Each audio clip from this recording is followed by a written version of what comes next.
Okay, chocolate mold, 3D printed with Realflex, white chocolate, color bound chocolate, the best I think. Then we fill the mold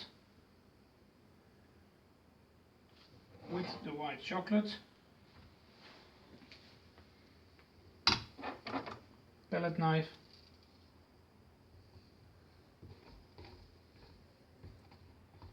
fill all the molds.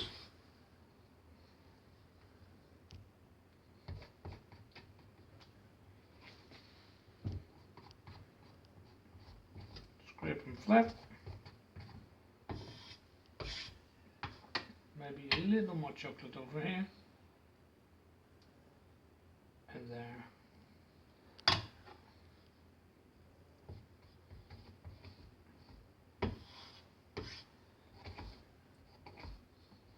The chocolate will crimp approximately 1%, so it will easily release from the mold. Shake it so the air bubbles come out,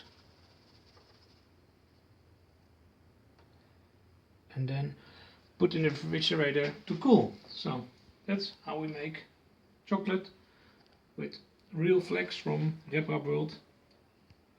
So buy your own flexible material, print your mold and press the chocolates out.